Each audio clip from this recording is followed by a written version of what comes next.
الحمد لله نحمده ونستعينه ونستغفره ونؤمن به ونتوكل عليه ونعوذ بالله من شرور أنفسنا ومن سيئات أعمالنا من يهده الله فلا مضل له ومن يضلله فلا هادي له ونشهد أن لا إله إلا الله وحده لا شريك له ونشهد أن محمدًا عبده ورسوله أما بعد فإن خير الحديث كتاب الله وخير الهدي هدي محمد صلى الله عليه وسلم وشر الأمور محدثاتها وكل محدثة بدعة وكل بدعة ضلالة وكل ضلالة في النار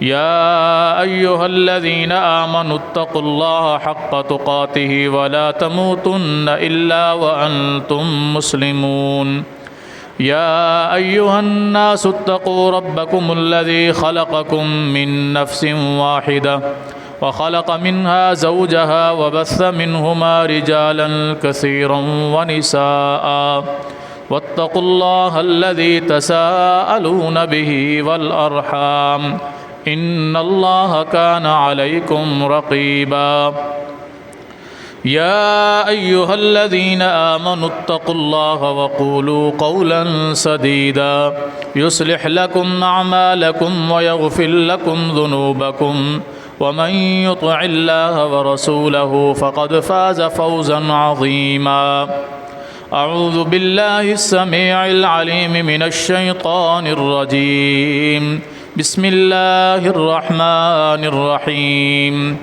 من عمل صالحا من ذكر أو أنثى وهو مؤمن فلنحيينه حياة طيبة ولنجزينهم أجرهم بأحسن ما كانوا يعملون اللهم صل على محمد وعلى آل محمد كما صليت على إبراهيم وعلى آل إبراهيم إنك حميد مجيد اللهم بارك على محمد وعلى آل محمد كما باركت على إبراهيم وعلى آل إبراهيم إنك حميد مجيد رب اشرح لي صدري ويسر لي أمري واحلل عقدة من لساني يفقه قولي رب زدني علما اللهم انفعنا بما علمتنا وعلمنا ما ينفعنا وزدنا علما سبحانك لا علم لنا إلا ما علمتنا إنك أنت العليم الحكيم ہر قسم کی حمد و ثنا اللہ جل جلالہ کے لیے، بے شمار بے حد و حساب درود و سلام ہوں امام الانبیاء، امام الہدا، امام الاولین والآخرین، جناب محمد الرسول اللہ صلی اللہ علیہ وآلہ وصحبہ وسلم کی ذات گرامی پر۔ قرآن مجید فرقان حمید میں سے سورہ نحل کی آیت نمبر 97 میں نے آپ کے سامنے تلاوت کی ہے، جس میں اللہ رب العالمین ارشاد فرما رہا ہے، جو شخص بھی نیک عمل کرے، وہ چاہے عورت ہو یا مرد ہو، بس شرط یہ ہے کہ وہ مومن ہو، تو ہم اس کی دنیا کی زندگی کو بھی خوبصورت بنا دیں گے اور اس کی آخرت کی زندگی بھی اس کے لیے بہترین بن جائے گی، اور ہم اسے بہترین سے بہترین اجر عطا فرمائیں گے۔ یہ دنیا دار العمل ہے، یہاں انسان آیا ہے اپنی آنے والی زندگی کو بہتر بنانے کے لیے۔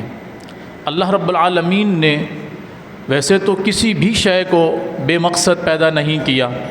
آپ سورہ آل عمران کی تلاوت کریں، چوتھے پارے کے اندر 11ویں رکوع میں اللہ تعالیٰ فرماتا ہے کہ وہ لوگ جو زمین و آسمان کی پیدائش میں اور اس کے اندر رہنے والی باقی مخلوقات کی طرف توجہ کرتے ہیں، غور و فکر کرتے ہیں، غور و فکر کرنے کے بعد وہ اس نتیجے پر پہنچتے ہیں کہ ربنا ما خلقت هذا باطلا، اے اللہ تو نے دنیا کے اندر کوئی بھی چیز بے مقصد پیدا نہیں کی۔ تو جب اللہ کی کوئی بھی مخلوق بے مقصد نہیں ہے تو وہاں انسان جو اشرف المخلوقات ہے یہ کیسے بے مقصد پیدا ہو سکتا ہے؟ اس کی زندگی کا عظیم الشان مقصد ہے، اور وہ مقصد اللہ کی عبادت ہے۔ اللہ کی عبادت کئی شکلوں میں ہے، نماز، روزہ، حج، زکوٰۃ، عمرہ، ذکر و اذکار، نیکی کی دعوت، برائی سے منع کرنا، اللہ کی راہ میں جہاد کرنا، یہ سارے نیکی کے کام ہیں، اور جس شخص کے پاس جتنی استطاعت ہو، جتنی ہمت ہو، اس حساب سے اسے نیکی کرنی چاہیے۔ اور اللہ رب العالمین قرآن کریم کے اندر بیان فرماتا ہے تتجافى جنوبهم عن المضاجع يدعون ربهم خوفا وطمعا، فرمایا میرے نیک بندے ان کی کچھ صفات ہیں، ان میں سے ایک صفت یہ ہے کہ رات کو ان کے پہلو ان کے بستر سے الگ ہو جاتے ہیں، یعنی وہ اٹھ جاتے ہیں اور اللہ کے سامنے قیام کرتے ہیں، رکوع کرتے ہیں، سجدہ کرتے ہیں، اللہ کے سامنے گڑ گڑاتے ہیں، اور خوفا و طمعا وہ اللہ کو پکارتے ہیں اس کے عذاب سے ڈرتے ہوئے اور اس کی جنت کی امید رکھتے ہوئے۔ اور دوسرے مقام پر اللہ نے فرمایا فادعوہ خوفا و طمعا، اللہ کو تم پکارو اس کے عذاب اس سے خوف کھاتے ہوئے اور اس کے انعامات، اس کی رحمتیں اور اس کی برکتوں کی امید رکھتے ہوئے۔ یہ دونوں صورتیں ایک مومن کے اندر ہونی چاہیے، اللہ ہمارے اندر یہ اوصاف پیدا فرمائے۔ اللہ رب العالمین نے قرآن کریم کی اس آیت کے اندر بھی اور بھی بہت سارے مقامات پر بیان فرمایا مختلف الفاظ کے ساتھ، جیسا کہ سورہ نساء میں اللہ تعالیٰ بیان فرماتا ہے وَمَن يَعْمَلْ مِنَ الصَّالِحَاتِ مِن ذَكَرٍ أَوْ أُنثَىٰ وَهُوَ مُؤْمِنٌ فَأُولَٰئِكَ يَدْخُلُونَ الْجَنَّةَ وَلَا يُظْلَمُونَ نَقِيرًا، فرمایا جو آدمی نیک عمل کرے وہ عورت ہو یا مرد بشرطے کہ وہ مومن ہو، وہاں بھی شرط ایمان کی ہے، فرمایا ہم اسے جنت کے اندر داخل کریں گے، ایسی جنت کہ جس کے اندر کسی قسم کی کوئی زیادتی نہیں ہوگی، کسی قسم کا کوئی خوف نہیں ہوگا ان پر، کسی قسم کا انہیں کوئی ڈر کوئی پریشانی نہیں ہوگی، ایسی جنتوں کے اندر وہ رہیں گے۔ اور جنت کیسی؟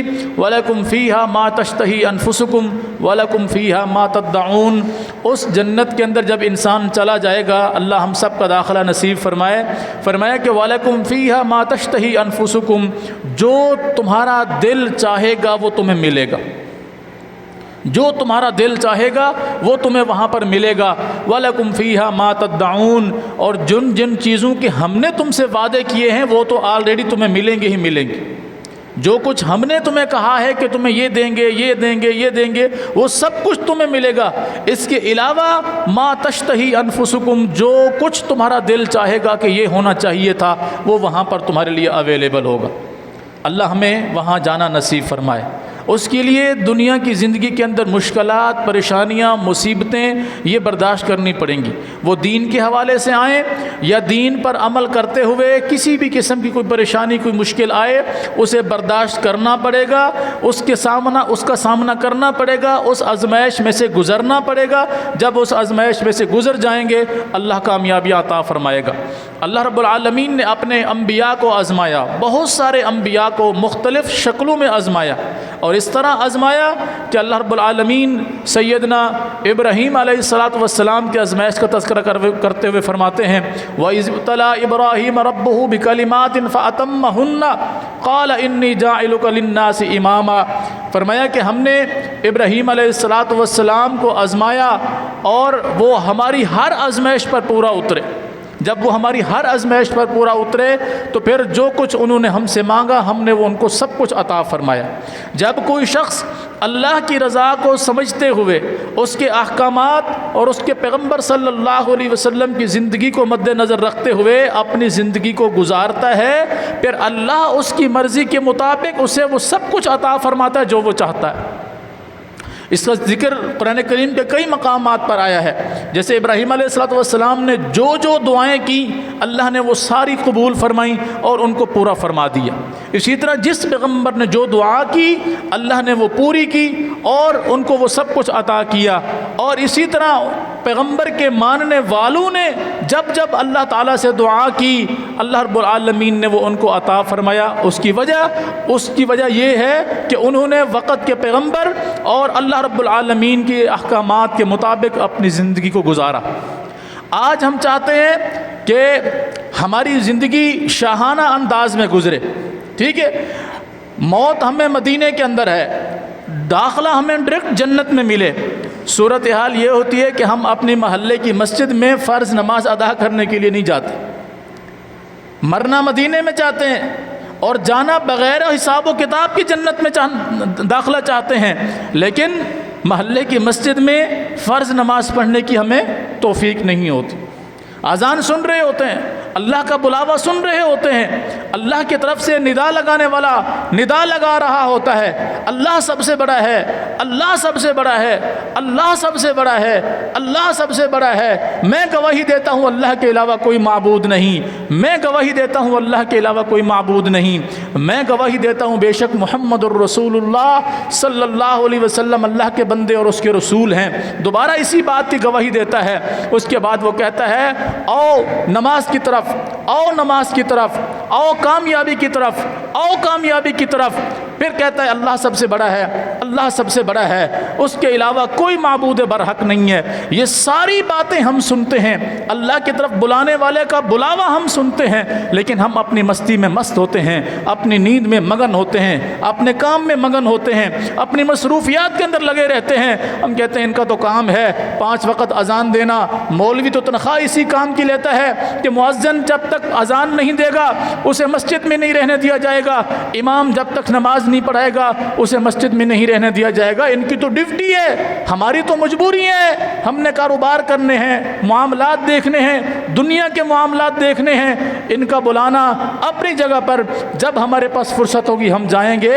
جب ہماری دین کے ساتھ یہ حالت ہوگی، اللہ ہمارا محتاج نہیں ہے، اللہ ہمارا محتاج نہیں ہے، اللہ ہماری عبادت کا محتاج نہیں ہے، اللہ ہمارے روزے کا، ہمارے حج کا، ہماری زکوٰۃ کا، ہمارے خرچ کیے ہوئے کا اللہ محتاج نہیں ہے۔ وہ یہ سب کچھ کروا رہا ہے ہم سے تو ہمارے لیے کروا رہا ہے، ہمارے لیے۔ ورنہ نبی علیہ الصلوۃ والسلام نے فرمایا، اللہ تعالیٰ فرماتا ہے اے لوگو، اے اولاد آدم، تم اور تمہارے پچھلے اور تمہارے آنے والے سب مل جائیں اور وہ مجھ سے وہ سب کچھ مانگنا شروع کر دیں جو وہ چاہتے ہیں، اور میں انہیں وہ سب کچھ عطا کرنا شروع کر دوں۔ میرے خزانے میں اتنی بھی کمی نہیں آتی کہ اس کی کوئی چھوٹی سی چھوٹی مثال، ایک ذرہ برابر بھی میرے خزانے میں کمی نہیں آتی۔ اور اگر تم سارے میرے دشمن بن جاؤ، سارے میرے دشمن بن جاؤ، تمہارے اگلے، تمہارے پچھلے، تمہارے آنے والے سب میرے دشمن بن جاؤ، میری بادشاہت کے اندر کوئی کمی نہیں آ سکتی، مجھے کوئی نقصان نہیں پہنچا سکتا۔ مجھ سے مانگنا شروع کر دو، میں تمہیں دینا شروع کر دوں، میرے خزانے میں کمی نہیں آنے والی۔ اور تم سارے میری عبادت کرنا شروع کر دو، میری بادشاہت میں کوئی اضافہ نہیں کر سکتے۔ تم سارے میرے دشمن بن جاؤ، میری بادشاہت کو کوئی نقصان نہیں پہنچا سکتا۔ اسے کیا ضرورت ہے؟ اس نے ہمارے لیے ہی سب کچھ بنایا ہے۔ فرمایا وَلَكُمْ مَا فِي الْأَرْضِ جَمِيعًا، جو کچھ زمین کے اندر ہے، جو کچھ آسمان کے اندر ہے، وہ تمہارے لیے ہے۔ ہم نے سب کچھ تمہارے لیے پیدا کیا، جو کچھ زمینوں میں ہے، آسمان میں ہے، سب تمہارے لیے۔ ہیرے جواہرات، اناج، فصلیں، باغات، چرند پرند، سب چیزوں کو اللہ رب العالمین نے انسان کے تابع کیا، صرف انسان کو اپنے تابع رکھا۔ ہر چیز انسان کے لیے، قسمہ قسم کے پھل انسان کے لیے، قسمہ قسم کے حلال پرندے، حلال جانور انسان کے لیے، سمندر کی مچھلیاں انسان کے لیے، ہر قسم کا اناج انسان کے لیے، ہر قسم کی غذا جو حلال ہے، پاک ہے، وہ انسان کے لیے۔ انسان صرف اللہ کی عبادت کے لیے۔ ہم اس قدر ناشکرے کہ ہم ہر طرح کی اللہ کی نعمت کھاتے ہیں، اس کے باوجود اللہ کا شکر بجا نہیں لاتے۔ پھر ہمارے شکوے ہوتے ہیں کہ ہمیں بیماریاں نہیں چھوڑ رہی، کبھی ہم کسی بیماری میں، کبھی کسی بیماری میں، بڑا ٹھیک ہوتا ہے تو چھوٹا بیمار ہو جاتا ہے، چھوٹا ٹھیک ہوتا ہے تو منچلا بیمار ہو جاتا ہے، کبھی کوئی ہمارے گھر میں بیماریوں کے تانتے بندھے رہتے ہیں، مختلف آزمائشوں سے ہم گرے رہتے ہیں، اتنا کماتے ہیں اس کے باوجود گھروں میں برکت نہیں آتی، سب کچھ ہونے کے باوجود ہمارے پاس کچھ نہیں ہوتا۔ کبھی بھی ہم نے اپنے اوپر غور و فکر نہیں کیا کہ ہمارا یہ 5 فٹ کا 6 فٹ کا جو وجود ہے یہ کس کام کے اندر استعمال آ رہا ہے۔ نبی علیہ الصلوۃ والسلام نے فرمایا قیامت کے دن اللہ کی عدالت میں کوئی شخص اپنے پاؤں کو حرکت نہیں دے سکے گا، کوئی شخص اللہ کی عدالت میں اپنے پاؤں کو ہلا نہیں سکے گا جب تک وہ اللہ کے 5 سوالوں کا جواب نہیں دے دے گا۔ کوئی شخص اپنے پاؤں کو حرکت نہیں دے سکے گا۔ اولاد آدم کا ہر فرد اللہ کی عدالت میں کھڑا ہوگا اور ہر فرد سے اللہ 5 سوال کرے گا، چھوٹا ہو یا بڑا، عورت ہو یا مرد۔ کوئی شخص اپنے پاؤں کو حرکت نہیں دے سکے گا، اس سے سوال کیا جائے گا عن عمرہ، اس کی زندگی کے بارے میں، زندگی کہاں گزار کر آیا۔ یہ تمام عمر ہے، اس میں بچپن بھی شامل ہے، لڑکپن بھی شامل ہے، جوانی بھی شامل ہے، ادھیڑ عمری بھی شامل ہے، بڑھاپا بھی شامل ہے۔ کہاں گزار کے آیا، کس کام میں گزار کے آیا، کیسے گزار کے آیا، اس کی زندگی کے بارے میں اس سے سوال کیا جائے گا۔ اور پھر جو اس وقت ہماری عمر ہے، جوانی کی عمر، اس کے بارے میں بطور خاص سوال کیا جائے گا۔ وعن شبابہ، تیری زندگی تو ساری گزری، بتا تیری اس زندگی میں سے جوانی کا حصہ کیسے گزرا۔ اللہ اکبر کبیر۔ نبی علیہ الصلوۃ والسلام نے فرمایا نا کہ قیامت کے دن اللہ تعالیٰ 7 قسم کے لوگوں کو اپنے عرش کے سائے میں جگہ نصیب فرمائے گا، جس دن اللہ کے عرش کے سائے کے علاوہ کسی شے کا سایہ نہیں ہوگا۔ سورج بالکل قریب ترین ہوگا، اس دن کسی کو سایہ نصیب ہوگا تو وہ اللہ کے عرش کا سایہ نصیب ہوگا، اور وہ 7 قسم کے لوگ ہیں۔ ان میں سے ایک شخص وہ بھی ہے شاب نشأ فی عبادت اللہ، وہ نوجوان جس کا دل اللہ کے عبادت کے اندر لگا رہے۔ شاب نشأ فی عبادت اللہ، جوانی کی عمر، یہ عمر موج مستی کرنے کے حوالے سے بڑی مشہور ہوتی ہے، اس لیے کہ بچپن کے اندر کوئی موج مستی کرنے نہیں دیتا، بڑھاپے کے اندر موج مستی کرنے کی ہمت نہیں ہوتی۔ جوانی کا وہ لمحہ ہے، جتنا عرصہ ہے، اس کے اندر انسان موج مستی کرتا ہے، کسی کی پرواہ نہیں کرتا۔ فرمایا اس عمر میں جس شخص نے اپنے آپ کو بچا لیا، نشأ فی عبادت اللہ، وہ اللہ کی عبادت کے اندر لگا رہا۔ فجر پڑھ لی ہے، ظہر کی فکر ہے، ظہر پڑھ لی، عصر کی فکر، عصر پڑھ لی، مغرب کی فکر، مغرب پڑھ لی، عشاء کی فکر، ذکر و اذکار کی فکر، قرآن کی تلاوت کی فکر، نیکی کے دعوت کا فکر، برائی سے روکنے کی فکر، نیکی کا کوئی لمحہ وہ نہیں چھوڑتا۔ نشأ فی عبادت اللہ، اللہ کی عبادت کے اندر یہ شخص اپنی زندگی گزارتا ہے۔ نبی علیہ الصلوۃ والسلام نے فرمایا یہ وہ خوش نصیب شخص ہوگا جسے قیامت کے دن اپنا اللہ تعالیٰ اپنے عرش کا سایہ نصیب فرمائے گا۔ اور اس حدیث میں کہ اس انسان کی جوانی کا حصہ پوچھا جائے گا، وعن شبابہ، بتا تیری جوانی کا معاملہ کہاں گزرا، کیسے گزرا۔ نبی علیہ الصلوۃ والسلام نے فرمایا آپ نے جہنم کے اندر کچھ لوگوں کو دیکھا کہ جن کی باچھیں چیری جا رہی تھی۔ اللہ اکبر کبیرہ، باچھوں کو چیرا جا رہا تھا، منہ کو چیرا جا رہا تھا، لوہے کی لگامیں ان کو ڈالی ہوئی تھی۔ فرمایا جبرائیل یہ کون لوگ ہیں؟ فرمایا اللہ کے رسول صلی اللہ علیہ وسلم یہ آپ کی امت کے وہ لوگ ہیں جو دنیا کے سامنے تو بڑے نیک متقی پرہیزگار نظر آتے تھے، مگر تنہائی کے اندر یہ اللہ کی حدود کو کراس کرنے والے ہوتے تھے۔ تنہا ہوتے تھے تو یہ گناہ کرتے تھے، لوگوں کے سامنے نیک پاک بنتے تھے۔ آج میں بھی اپنی زندگی کے اوپر غور کروں، آپ بھی غور کریں، کیا کہیں ہم ان لوگوں میں شامل تو نہیں ہیں کہ ہم دنیا والوں کے سامنے تو بڑے پاک صاف متقی نظر آتے ہیں، جیسے ہمیں تنہائی ملتی ہے ہم اللہ کی نافرمانی کرتے ہیں، اس کے رسول کی نافرمانی کرتے ہیں، حدود اللہ کو کراس کرتے ہیں۔ نبی علیہ الصلوۃ والسلام نے کیا فرمایا؟ وعن شبابی، اس کی جوانی کے بارے میں پوچھا جائے گا تیری زندگی میں سے جوانی کا حصہ کیسے گزرا؟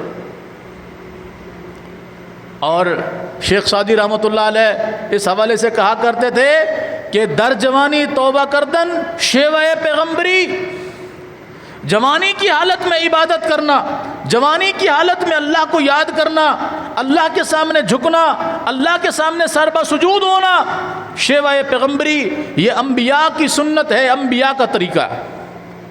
وقت پیری گرگ ظالم می شود پرہیزگار، بڑھاپے میں تو بھیڑیا بھی شریف جانور بن جاتا۔ بڑھاپے میں بھیڑیا جو جوانی کی حالت میں جانور کو چیر پھاڑ دیتا ہے، جب وہ بوڑھا ہو جاتا ہے دانت شکار کرنے کے قابل نہیں رہتے، دوڑنے کی ہمت نہیں رہتی، بڑھاپے میں تو وہ بھی جانوروں کا دوست بن جاتا ہے، وہ بھی ہرن اور بکریوں کے ساتھ چرنے والا بن جاتا ہے، کیونکہ اب اس میں شکار کرنے کی ہمت نہیں۔ کیا مانا؟ کہ جوانی کے اندر انسان وہ سب کچھ کر گزرتا ہے جو وہ کرنے کی طاقت رکھتا ہے، بڑھاپے کی حالت میں وہ گناہ نہیں کر سکتا، پھر وہ اللہ اللہ کرنے والا بن جاتا ہے۔ اس وقت کیا ضرورت پیش آئی؟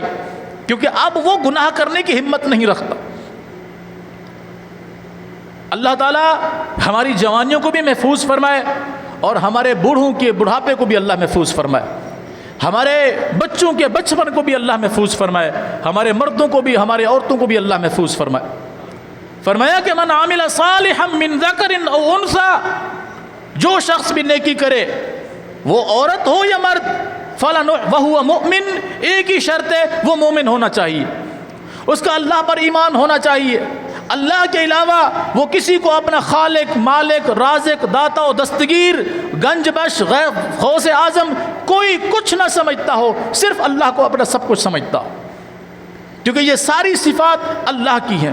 رزق دینے والا اللہ، اولاد دینے والا اللہ، خوشی دینے والا اللہ، غمی دینے والا اللہ، رزق دینے والا، ہر طرح کی نعمتیں عطا کرنے والا اللہ، زندگی دینے والا اللہ، موت دینے والا اللہ۔ جب ہر معاملہ اللہ کے ہاتھ میں ہے تو پھر کسی اور کو اس کا شریک نہ ٹھہراتا ہو۔ اور نبی علیہ الصلوۃ والسلام سے پوچھا گیا، یا رسول اللہ صلی اللہ علیہ وسلم، بندے کا اللہ پر کیا حق ہے؟ فرمایا بندے کا اللہ پر یہ حق ہے کہ جو شخص اس کے ساتھ کسی کو شریک نہ ٹھہرائے، اکیلا اس کو اپنا خالق، مالک سب کچھ سمجھے، اس کے ساتھ کسی قسم کا شرک نہ کرے، اللہ کے لیے لازم ہے کہ وہ اس کے گناہ بخش کے اس کو جنت میں داخل فرما دے۔ یہ بندے کا اللہ پر حق ہے، کیا وہ اللہ کے ساتھ کسی کو شریک نہ ٹھہرائے۔ اور فرمایا کہ اللہ کا بندے پر کیا حق ہے؟ فرمایا اللہ کا بندے پر یہ حق ہے کہ وہ اللہ کے ساتھ کسی کو شریک نہ ٹھہرائے۔ اللہ نے اس کو پیدا کیا، اللہ نے اس کی پرورش کی، اللہ نے اس کو سب کچھ عطا فرمایا۔ فرمایا جو شخص اللہ کے ساتھ شریک نہ ٹھہرائے، اللہ کے لیے لازم ہے کہ وہ اس کو جنت میں داخل کرے، اور بندے کے لیے لازم ہے کہ وہ اپنی زندگی میں اللہ کے ساتھ کسی کو شریک نہ ٹھہرائے۔ اگر کوئی انسان نماز پڑھتا ہے، روزہ رکھتا ہے، حج کرتا ہے، زکوٰۃ دیتا ہے، تمام نیکی کے کام کرتا ہے، وہ درباروں پہ بھی جھکتا ہے، مزاروں پہ بھی جھکتا ہے، اللہ کے بندوں کو اللہ کے مقابلے میں کھڑا کرتا ہے، یہ اولاد دینے والا ہے، یہ خوشی دینے والا ہے، یہ غمی دینے والا ہے، یہ میری مشکل کو دور کرنے والا ہے، یہ میری تنگی سے مجھے نکالنے والا ہے، ایسے شخص کی نہ کوئی نماز اللہ کے ہاں قابل قبول ہے، نہ کوئی زکوٰۃ اللہ کے ہاں قابل قبول ہے، نہ کوئی حج اللہ کے ہاں قابل قبول۔ اللہ اکبر کبیرہ۔ میں کئی مرتبہ یہ حدیث آپ کو سنا چکا ہوں۔ سیدہ عائشہ صدیقہ طیبہ طاہرہ رضی اللہ تعالی عنہا سلام اللہ علیہا، ایک مرتبہ ذکر چل پڑا عبداللہ بن جدعان کا، نبی علیہ الصلوۃ والسلام سے عرض کرنے لگی، اللہ کے رسول صلی اللہ علیہ وسلم، عبداللہ بن جدعان کے بارے میں آپ کا کیا خیال ہے؟ حالانکہ یہ عبداللہ بن جدعان عرب کی تاریخ میں بہترین تاجر، بہترین سخی اور بہترین اخلاق والا شخص گزرا ہے۔ یہ وہی عبداللہ بن جدعان ہے کہ جس کے گھر میں ایک مجلس لگی، جس مجلس کے اندر ایک قرارداد منظور کی گئی کہ کوئی کسی پر ظلم نہیں کرے گا اور ظلم ہونے بھی نہیں دے گا۔ اگر کوئی باہر سے آ کر کسی پر ظلم کرے گا تو وہ ظالم کے خلاف لڑے گا، مظلوم کی مدد کرے گا۔ اس اقرار نامے میں، اس قرارداد میں نبی علیہ الصلوۃ والسلام موجود تھے۔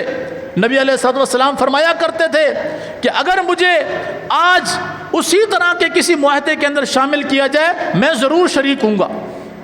کون سا معاہدہ؟ کہ کسی کے ساتھ زیادتی نہیں ہوگی، ظلم نہیں ہوگا، ظالم کو روکا جائے گا، مظلوم کی مدد کی جائے گی۔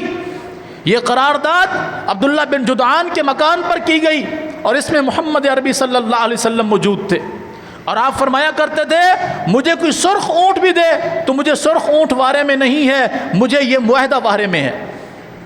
مگر یہی عبداللہ بن جدعان ہے کہ جس کے بارے میں سیدہ عائشہ صدیقہ طیبہ طاہرہ رضی اللہ تعالی عنہ رسول اللہ صلی اللہ علیہ وسلم سے پوچھ رہی ہیں، اللہ کے رسول صلی اللہ علیہ وسلم ذرا بتائیے قیامت کے دن عبداللہ بن جدعان کے ساتھ اللہ کیا معاملہ فرمائے گا، کیا اس کے لیے کوئی خیر ہے؟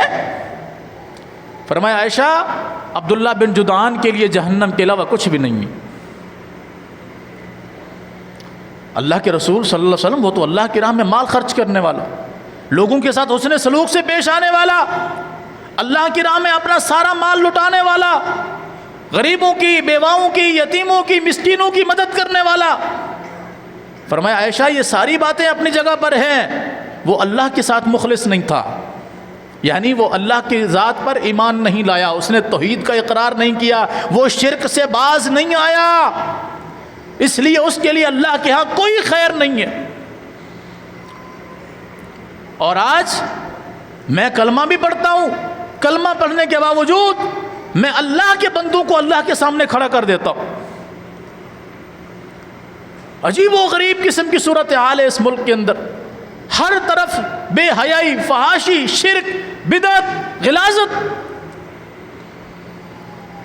میں آج ہی تقریباً صبح 10 بجے ایک کلپ دیکھ رہا تھا، ایک شخص ممبر پہ کھڑے ہو کر کہہ رہا تھا تم ہمیں کافر کہتے ہو، تم ہمیں مشرک کہتے ہو، تم ہمیں بدعتی کہتے ہو، تم کہتے ہو ہم اللہ کو نہیں مانتے۔ اگلے جملے سنیے گا غور سے، کہتا ہے ہم جتنا اللہ کو مانتے ہیں اتنا کوئی مانتا ہی نہیں ہے، ہم اللہ سے اتنی محبت کرتے ہیں کہ علی کے ہوتے ہوئے بھی ہم اللہ کو مانتے ہیں، علی کے ہوتے ہوئے بھی ہم اللہ کو مانتے ہیں۔ کیا سمجھ آئیے آپ کو بات کہ ہمارا ویسے تو اللہ سے کوئی تعلق نہیں ہے، علی ہمارے لیے سب کچھ ہے، لیکن ہم اس کے ہوتے ہوئے بھی اللہ کو مانتے ہیں، اس سے بڑی ہماری اللہ سے محبت کیا ہو سکتی ہے؟ اور قوم آگے سے کھڑے ہو کے نعرے مار رہی ہے، واہ کیا پتے کی بات کی ہے۔ وہ ممبر پہ کھڑے ہو کے بکواس کر رہا ہے کہ ہم علی کے ہوتے ہوئے اللہ کو مان رہے ہیں، اس سے بڑی ہماری اللہ سے محبت کیا سمجھتے ہو تم؟ اور پھر وہ کہتا ہے دوسری مجلس میں، وہ کہتا ہے علی نے اللہ کو اپنی ساری مرضیاں دے دیں، اللہ نے اپنے سارے اختیارات علی کو دے دیے۔ قوم نعرے تکبیر بلند کر رہی ہے اور شان بیان کر رہی ہے، اور یہ سب کچھ اس ملک کے اندر ہو رہا ہے، اور یہ سب کچھ اولیاء کی محبت میں ہو رہا ہے۔ اللہ اکبر کبیرہ۔ پھر انسان کہتا ہے جب کبھی کوئی سیدھی بات اس کو کرے، وہ کہتا ہے یہ اولیاء کے دشمن ہیں، یہ اولیاء کو نہیں مانتے، یہ اولیاء کے گستاخ ہیں۔ آپ ایمانداری سے بتائیے اپنے دل کے اوپر ہاتھ رکھ کر، کیا یہ اللہ کی شان ہے کہ کوئی شخص یہ کہے کہ ہم علی کے ہوتے ہوئے اگر اللہ کو مان رہے ہیں تو یہ ہماری اللہ سے محبت ہے، ورنہ ہمارے لیے علی کافی تھا؟ کیا یہ اللہ کی شان ہے؟ کوئی یہ کہہ رہا ہو کہ اللہ نے اپنے سارے اختیار علی کو دے دیے اور علی نے اپنے سارے اختیار اللہ کو دے دیے، دونوں کے درمیان کوئی فرق نہیں ہے، ادھر دیکھو تو اللہ نظر آتا ہے، ادھر دیکھو تو علی نظر آتا ہے، کیا یہ اللہ کی شان ہے؟ کیا یہ اولیاء کی شان ہے؟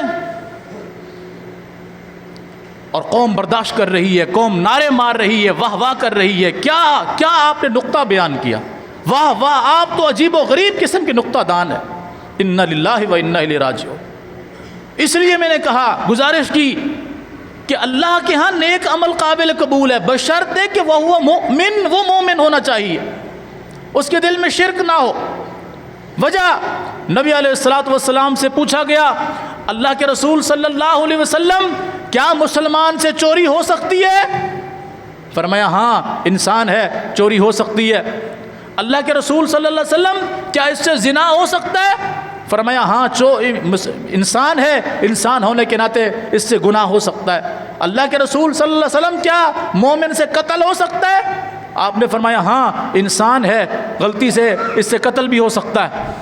یعنی جو بڑے بڑے جرم تھے نبی علیہ الصلوۃ والسلام کے سامنے پیش کیے گئے، اللہ کے رسول کیا یہ ایک مسلمان سے ہو سکتے ہیں؟ فرمایا ہاں انسان ہے اس سے ہو سکتا ہے۔ غلطی ہے نا، انسان سے غلطی ہو سکتی ہے۔ فرمایا اللہ کے رسول صلی اللہ علیہ وسلم کیا اللہ کے ساتھ کسی کو شریک ٹھہرایا جا سکتا ہے؟ کیا کسی مسلمان سے شرک ہو سکتا ہے؟ نبی علیہ الصلوۃ والسلام کا چہرہ مبارک غصے سے لال ہو گیا۔ فرمایا کبھی نہیں، کبھی نہیں، مومن ہو اور شرک کرے ایسا ہو ہی نہیں سکتا، وہ دائرہ اسلام سے نکل جاتا ہے۔ اس لیے نبی علیہ الصلوۃ والسلام نے فرمایا کہ مومن سے بدکاری ہو سکتی ہے، چوری ہو سکتی ہے، قتل ہو سکتا ہے، گناہ ہو سکتا ہے، لیکن شرک نہیں ہو سکتا۔ اور آج سبحان اللہ اتنے ہمارے داؤد گوڑ میں کتے نظر نہیں آتے جتنے ہمارے پاکستان کی جگہ جگہ گلی گلی محلے محلے کے اندر اللہ کے ساتھ معبود ہم نے کھڑے کیے ہوئے ہیں۔ ہر گلی محلہ، ہر شہر، ہر جگہ جہاں کچھ نظر نہ آئے وہاں ہم کتے بلے بھی دفن کر کے اللہ کے ساتھ کچھ نہ کچھ ٹھہرا دیتے، اور یہ سب کچھ اس ملک میں دین کے نام پہ ہو رہا ہے۔ اور اگر کوئی ان کو روکے تو کہتے ہیں یہ اولیاء کے دشمن ہیں، یہ اولیاء کے گستاخ ہیں۔ قرآن کو سمجھیے، میں بارہا آپ سے ذکر کرتا ہوں، گزارش کرتا ہوں قرآن کو سمجھیے۔ آپ نے جس دن قرآن کو پڑھنا شروع کر دیا، اللہ کی عزت کی قسم آپ حق بات کو پہچان جائیں گے، آپ حقیقت کو پہچان جائیں گے۔ آج ہی جا کر اپنے گھر میں سورہ اعراف کے آخری 4 رکوع تلاوت کیجئے گا۔ سورہ اعراف 9ویں پارے کے اندر یہ ختم ہو رہی ہے سورہ اعراف۔ سورہ اعراف کے آخری 4 رکوع کسی بھی مکتبہ فکر کا ترجمہ اٹھا کر پڑھیے گا، جو میں کہہ رہا ہوں یہ آپ کو اس میں ملے گا۔ اس لیے دنیا دار العمل ہے، یہاں عمل کرنے کے باوجود بھی اگر قیامت کے دن ہمیں کامیابی نہ ملی، اس سے بڑا خسارہ کوئی نہیں۔ اور یہ میں نہیں کہہ رہا ہوں، سورہ کہف کو اٹھائیے، بالکل آخری صفحہ، فرمایا افحسب الذین کفروا ان یتخذوا عبادی من دونی اولیاء انا اعتدنا جہنم للکافرین نزلا قل هل ننبئکم بالاخسرین اعمالا۔ فرمایا پیغمبر صلی اللہ علیہ وسلم کیا ہم آپ کو ایسے لوگوں کے اعمال کے بارے میں نہ بتائیں جو عمل تو کرتے ہیں اور اتنے عمل کرتے ہیں کہ عمل کر کر کے تھک جاتے ہیں، مگر ان میں سے کوئی ایک عمل بھی اللہ کے ہاں قابل قبول نہیں، ان کے اعمال سوائے نقصان کے کسی شے میں نہیں جا رہے۔ اللہ اکبر کبیرہ۔ الذین ضل سعیہم فی الحیاۃ الدنیا، ایسے لوگ جو نیکیاں کرتے ہیں اور وہ اس کو نیکیاں ہی سمجھ رہے ہوتے ہیں، مگر وہ اپنی جہالت کی بنا پر ان نیکیوں کو گناہوں میں تبدیل کر رہے ہوتے، ان کی نیکیاں نیکیاں نہیں ہوتی، وہ ان کے اعمال کوئی حیثیت نہیں رکھتے۔ وَهُمْ يَحْسَبُونَ أَنَّهُمْ يُحْسِنُونَ صُنْعًا، وہ اپنے اندر یہ گمان کر رہے ہوتے ہیں کہ ہم سب سے اچھا کام کر رہے ہیں، ہم بہترین کام کر رہے ہیں، ہم نیکی کی دعوت دے رہے ہیں، ہم نیکی کی طرف بلا رہے ہیں۔ فرمایا در حقیقت ان کی نیکی کوئی نیکی نہیں ہوتی۔ وَهُمْ يَحْسَبُونَ أَنَّهُمْ يُحْسِنُونَ صُنْعًا، فرمایا یہ لوگ ایسے ہیں أُولَٰئِكَ الَّذِينَ كَفَرُوا بِآيَاتِ رَبِّهِمْ وَلِقَائِهِ فَحَبِطَتْ أَعْمَالُهُمْ، یہ ایسے لوگ ہیں جنہوں نے ہمارے ساتھ قیامت کے دن ملاقات کرنے سے انکار کر دیا، جنہوں نے ہمارے ساتھ ملاقات کرنے سے انکار کر دیا ہے۔ آج مجھے بتائیے کوئی شخص کلمہ پڑھتا ہو وہ یہ کہہ سکتا ہے کہ قیامت کے دن مجھے اللہ کے سامنے پیش نہیں ہونا ہے؟ بتائیے۔ پھر اللہ کہہ رہا ہے کہ ایسے لوگ جنہوں نے میرے ساتھ ملاقات کرنے سے انکار کر دیا ہے۔ کیا معنی ہے اس بات کا؟ ہمارا بیٹا ہو، ہم اس کی ساری خواہشیں پوری کریں، اور جب ہم اسے کوئی کام کہیں وہ کام نہ کرے، وہ ہمارا فرما بردار ہے؟ کیا خیال ہے؟ ہم اس کی ساری خواہشیں پوری کریں، لیکن جب ہم اسے کوئی کام کہیں وہ کوئی بات نہ مانے، ویسے وہ کہے میں آپ سے بڑی محبت کرتا ہوں، ایمانداری سے بتائیں ہمارا فرما بردار ہے؟ نہیں ہے فرما بردار نا۔ آپ اس بیٹے کو کہہ سکتے ہیں یہ میرا سب سے فرما بردار بیٹا ہے؟ آپ 2 بندوں میں 10 بندوں میں 20 بندوں میں اس کی برائی کریں گے، یار پتہ نہیں میں نے ایسا کون سا گناہ کر دیا کہ مجھے اس جیسا بیٹا ملا، کہتے ہیں؟ اللہ کسی کو ایسی اولاد نصیب نہ کرے، کہتے ہیں نا۔ اور یہاں اللہ کہہ رہا ہے یہ وہ لوگ ہیں جو قیامت کے دن مجھ سے نہیں ملنا چاہتے۔ کیوں نہیں ملنا چاہتے؟ فرمایا یہ اعمال وہ کرتے ہیں جو ہم سے دوری والے ہوں، جو ہمارے قریب نہ آنے دیں، ہمارے نزدیک ان کو نہ آنے دیں، ایسے اعمال کرتے، ایسے عمل کرتے ہیں جس سے میں نے منع کیا، میرے رسول نے منع کیا، جن اعمال سے میں نے روکا، میرے پیغمبر نے روکا، یہ وہ اعمال کرتے ہیں۔ ان اعمال کو سمجھتے یہ بھی اچھا ہی ہے، اللہ اکبر کبیر، نیکی سمجھ کے کرتے ہیں، گناہ نہیں سمجھتے اس کو۔ آپ کسی بھی مسلمان سے پوچھئے جب کوئی بندہ مر جاتا ہے تو مرنے کے بعد آپ تیسرا کیوں کرتے ہیں، تیجا؟ وہ کہے گا اصالہ ثواب کے لیے۔ پوچھئے اس سے کیا وہ تیجے کے اندر کسی کو فیر مار رہا ہوتا ہے؟ کیا کر رہا ہوتا ہے؟ ذکر و اذکار کر رہا ہوتا ہے نا۔ اس سے پوچھئے 10واں کس وجہ سے کر رہے ہو، 40واں کس وجہ سے کر رہے ہو، قرآن خوانی کس وجہ سے کر رہے ہو، کل خوانی کس وجہ سے کر رہے ہو؟ کہے گا میں اصالہ ثواب کے لیے کر رہا ہوں۔ نیکی سمجھ کے کر رہا ہے یا گناہ سمجھ کے کر رہا ہے؟ بتائیے۔ نیکی سمجھ رہا ہے نا، گناہ تو نہیں سمجھ رہا۔ مگر یہ وہ نیکی ہے جو نہ اللہ نے کرنے کا حکم دیا، نہ اس کے پیغمبر نے کر کے دکھائی ہے۔ یہ وہ اعمال ہیں جو اللہ فرما رہا ہے کہ اعمال تو کر کے آئیں گے اور اس کو اچھا بھی سمجھیں گے، ضل سعیہم، ان کی وہ کوشش، وہ نیکی، وہ برباد ہو جائے گی۔ ہے نیکی ظاہری طور پر بڑی اچھی نیکی، مگر وہ نیکی نہ اللہ نے کرنے کا حکم دیا، نہ اس کے پیغمبر نے کر کے دکھائی ہے۔ اور میں نے جو آیت تلاوت کی کہ جو شخص نیک عمل کرے، نیک عمل، وہ عورت ہو یا مرد، نیک عمل کون سا ہے پھر؟ نیک عمل وہ عمل ہوگا جو اللہ نے کرنے کا حکم دیا، پیغمبر علیہ الصلوۃ والسلام نے کر کے دکھایا۔ نماز پڑھنا نیکی ہے کہ نہیں؟ بتائیے۔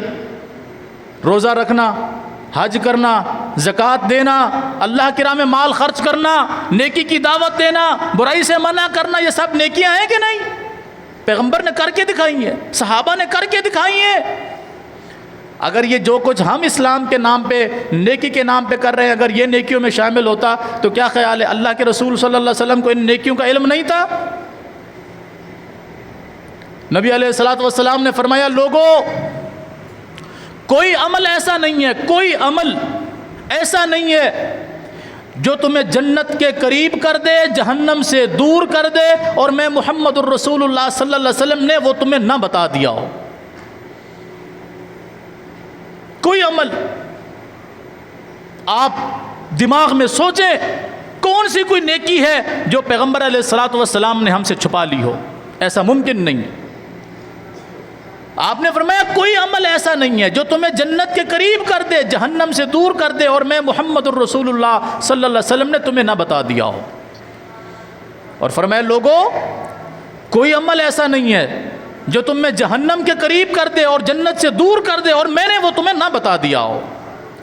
جب کوئی شخص کوئی ایسا کام کرتا ہے جسے وہ نیکی سمجھ رہا ہوتا ہے، جبکہ وہ نیکی اللہ نے نہ کرنے کا حکم دیا، نہ پیغمبر نے کر کے دکھائی، وہ سب سے بڑا بہتان باندھ رہا ہوتا ہے اللہ کے رسول صلی اللہ علیہ وسلم پر کہ یہ ہے تو نیکی، مگر یہ نیکی میرے پیغمبر نے مجھے نہیں بتائی۔ اس کے علاوہ کوئی اور اس کا معنی بنتا ہے تو آپ بتا دیجیے۔ کوئی بھی نیکی جیسے وہ نیکی سمجھ کے کر رہا ہو اور اس نیکی کا تعلق اسلام میں نہ ہو، وہ اس کو کرتے وقت کم از کم اپنے دماغ میں یہ بات ضرور سوچے کہ میں اللہ کے اوپر اور اس کے رسول صلی اللہ علیہ وسلم کے اوپر جھوٹ اور بہتان باندھ رہا ہوں۔ اور پڑھیے صحیح مسلم کو، دیگر کئی کتابوں کے اندر حدیث موجود ہے، من عامل عملا لیس علیہ امرنا فہو رد فرمایا جس کسی نے بھی کوئی ایسا عمل کیا جو ہم نے نہیں کیا، اللہ اکبر کبیرہ، فرمایا جس کسی نے بھی کوئی ایسا عمل کیا جس پر ہمارا حکم نہیں ہے یا جو ہم نے نہیں کیا، فَهُوَ رَدٌّ، وہ مردود ہے، ناقابل قبول ہے، کسی صورت میں اسے قبول نہیں کیا جائے گا۔ پھر بھی انسان کہے میں تو نیکی کر رہا ہوں، میں نے کون سا گناہ کیا ہے؟ میں نے اگر 10 بندے بلا کے ان سے قرآن پڑھوا لیا ہے تو کون سا میں نے گناہ کر لیا ہے؟ قرآن ہی تو پڑھا گیا ہے۔ کیا یہ قرآن پیغمبر صلی اللہ علیہ وسلم کے زمانے میں نازل ہوا تھا یا آج نازل ہوا ہے؟ اگر پیغمبر صلی اللہ علیہ وسلم کے زمانے میں نازل ہوا تھا تو پیغمبر علیہ الصلوۃ والسلام کو پتہ نہیں تھا 10 بندے مل کے قرآن پڑھ لیں تو کسی کے لیے بخشش ہو جاتی ہے؟ بتائیے، جس پیغمبر نے اڑتے ہوئے پرندوں کے حال بتا دیے کہ کس حالت میں یہ اڑ رہے ہیں، جس پیغمبر نے قضائے حاجت کرتے وقت، پیشاب بخالہ کرتے وقت بیٹھنے کا طریقہ سکھایا ہو، اس پیغمبر کو یہ نیکیاں محسوس نہیں ہوئی؟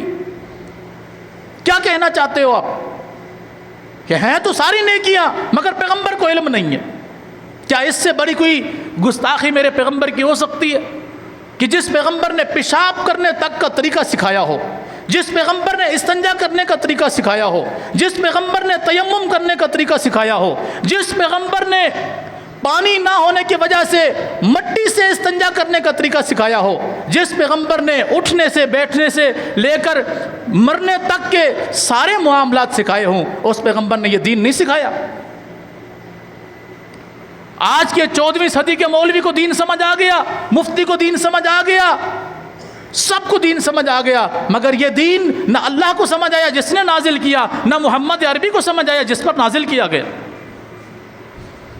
کہنے کو میں مسلمان بھی ہوں، کہنے کو میں اپنے آپ کو مومن بھی کہتا ہوں، کہنے کو میں سب کچھ کہتا ہوں، مگر میری زندگی کا ایک ایک لمحہ میری پیغمبر کی نافرمانی میں گزرتا ہے۔ میں نیکی بھی کرتا ہوں تو وہ نیکی کرتا ہوں جو میرے پیغمبر نے نہیں کی۔ کہنے کو میں مومن ہوں، اور اگر کوئی مجھے روکے کہ بھائی یہ کام شریعت میں نہیں ہے، اس کے اوپر سب سے پہلا فتویٰ جو زوردار تھپڑ اس کے منہ پہ مارا جاتا ہے وہ یہ ہے کہ تم تو ہو ہی وہابی، تم تو ہو ہی گستاخ، تم تو ہو ہی نجدی، تم تو ہو ہی فلانے۔ اللہ اکبر کبیرہ۔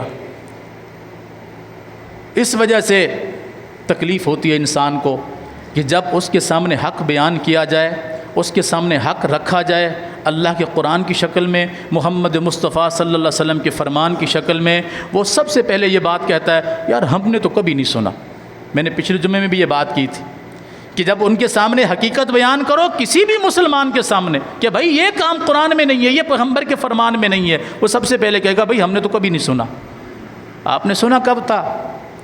آپ نے تو اب تک اتنا ہی سنا ہے، بزرگ چھلانگ لگاتے تھے، مدینہ پہنچ جاتے تھے، زمین کے اندر آتے تھے، سیمن میں نکل آتے تھے۔ آپ نے تو اتنا سنا ہوا ہے کہ بسم اللہ پڑھتے پڑھتے وہ پانی کے اوپر تیرنا شروع کر دیتے تھے۔ آپ نے تو اتنا سنا ہوا ہے کہ وہ پرواز کرتے تھے، وہ آسمانوں کی بلندیوں کو نکل جاتے تھے۔ اس کے علاوہ کچھ سنا ہے تو مجھے بتائیے۔ کبھی آپ نے اللہ کے قرآن کو پڑھا ہو، کبھی سنا ہو، کبھی سمجھا ہو؟ جو کچھ ممبر پہ میں نے کہہ دیا آپ نے سن لیا، بس ختم۔ اس کا نام بھی صرف دین نہیں ہے۔ میں جو کچھ کہہ رہا ہوں مجھ سے پوچھو کہ مولوی صاحب آپ نے یہ بات کہی، بتائیے اللہ کے قرآن میں کہاں لکھی ہوئی ہے؟ پیغمبر مصطفیٰ کے فرمان میں کہاں لکھی ہوئی ہے؟ اس کا نام کیسے دین ہو سکتا ہے؟ کیا تمہاری مسجد سے بات نکل رہی ہے اس وجہ سے دین ہے؟ نہیں، یہ دین کسی اہل حدیث کا، کسی دیوبندی کا، کسی بریلوی کا، کسی شیعہ کا، کسی مکتبہ فکر کا، کسی مسلمان کا نہیں ہے۔ یہ قرآن آج سے 1450 سال پہلے محمد عربی پر نازل ہوا، قیامت تک کے لیے آنے والا ہے۔ یہ دین ابراہیمی سے چلتا ہوا محمد عربی تک پہنچا، محمد عربی سے اس کی تصدیق ہوتے ہوئے قیامت تک کے لیے دین ہے۔ جو اس کے مطابق زندگی گزارے گا وہ کامیاب ہے، جو اپنی منمانی کرے گا کسی بھی قسم کی من عامل عملا لیس علیہ امرنا فہو رد، وہ اس زمرے میں آئے گا کہ جس کسی نے کوئی ایسا عمل کیا جو ہم نے نہیں کیا، ہم نے کرنے کا حکم نہیں دیا، وہ ہم پر جھوٹ بول رہا ہے، وہ مردود ہے، اس کا عمل قابل قبول نہیں ہے۔ پھر آئیے اس آیت کی طرف، آیت نمبر 97 سورہ نحل، من عمل صالحا من ذکر او انثی وہو مؤمن، کہ جو کوئی نیک عمل کرے، نیک عمل میں نے بتایا نیک عمل کون سا ہے؟ ہر وہ عمل نیک عمل ہوگا جس کا کرنے کا حکم یا اللہ نے دیا ہوگا یا محمد مصطفیٰ صلی اللہ علیہ وسلم نے کرنے کا حکم دیا ہوگا یا کر کے دکھایا ہوگا۔ اگر کرنے کا حکم نہیں دیا یا کر کے نہیں دکھایا، آپ کے سامنے نہیں کیا گیا، آپ کے بعد بھی نہیں کیا گیا، تو یقیناً وہ میری اور آپ کی ایجاد ہو سکتی ہے، وہ دین نہیں ہو سکتا۔ اسے میں دین کا رنگ ضرور دے سکتا ہوں کیونکہ میری مرضی ہے، میرا مولوی میری مرضی، میں خطیب میری مرضی، میں مفتی میری مرضی، وہ پھر میری مرضی ہو سکتی ہے، دین نہیں ہو سکتا۔ دین وہی ہے جو آج سے 1450 سال پہلے مکہ میں نازل ہوا، مدینہ میں نازل ہوا، جس کے لیے میرے پیغمبر نے پتھر کھائے، جس کے لیے میرے پیغمبر نے مکہ چھوڑا، بیت اللہ چھوڑا، جس کے لیے میرے پیغمبر کے صحابہ شہید کیے گئے، جس کے لیے بدر کا مارکہ ہوا، حنین کا مارکہ ہوا، احد کا مارکہ ہوا، دیگر مارکے ہوئے، یہ ایسے فضول نہیں تھے، اسی دین کی وجہ سے تھے۔ جو دین آج ہم تک پہنچا ہے اس کے لیے صحابہ اپنا خون دے چکے ہیں۔ یہ شجر ایسے سیراب ہو کر پھلدار نہیں بنا، صحابہ اس کے لیے اپنی جانیں دے چکے ہیں۔ یہ دین اس حالت میں ہم تک پہنچا ہے اور ہم نے اس کا حشر نشر کر دیا ہے۔ اس مسجد کا خطیب کچھ کہتا ہے، اس کا کچھ کہتا ہے، اس کا کچھ کہتا ہے، اس کا کچھ کہتا ہے، عوام پاگل ہو جاتی ہے کہ ہم کس طرف جائیں۔ اس مولوی کی باتیں سنیں الگ ہیں، اس کی سنیں الگ ہیں، اس کی سنیں الگ ہیں۔ یہ ساری باتیں آپ کی ٹھیک ہے، آپ نے کتنی ہمت کی ہے دین سیکھنے کے لیے، آپ نے کتنی کوشش کی ہے دین سیکھنے کے لیے کہ اس مولوی نے الگ بات کی، اس نے الگ کی، اس نے الگ کی، میں ذرا کوشش تو کروں، دیکھوں تو صحیح بات ہے کس کی ٹھیک۔ ہاں باہر جاؤں گا، پلہ جھاڑوں گا، کہوں گا یار ان کی تو باتیں ایسی ہوتی ہیں، ان کے ہاں جانا ہی فضول ہے۔ وہاں جائیں گے، وہاں پر اس کے خلاف بھی یہی تبصرہ، اس کے خلاف بھی یہی تبصرہ، خود کبھی کوشش نہیں کریں گے دین سیکھنے کی، سمجھنے کی، عمل کرنے کی۔ اللہ تعالیٰ مجھے بھی ہدایت دے، آپ کو بھی ہدایت دے، ہمارے تمام مسلمانوں کو ہدایت دے۔ اللہ تعالیٰ اس امت کے اندر خیر پیدا فرمائے، شر، فتنے، شرک، بدعت اور گمراہی سے اللہ ہم سب کو اور ہماری نسلوں کو محفوظ فرمائے۔ ہمارے آنے والے مسلمانوں کو اور جو اس دنیا سے گزر گئے ہیں، اللہ تعالیٰ جن کا خاتمہ ایمان پر ہوا ہے ان کی مغفرت فرمائے، آنے والوں کے لیے ہدایت کے راستے کھولے، ہمارے لیے، ہمارے اہل و عیال کے لیے اللہ ہدایت کے راستے کھولے، ہم سب کے لیے خیر ہو، ہر قسم کے شر اور فتنے سے اللہ ہمیں محفوظ فرمائے۔ اقول قولی ھذا واستغفر اللہ لی ولکم ولسائر المسلمین۔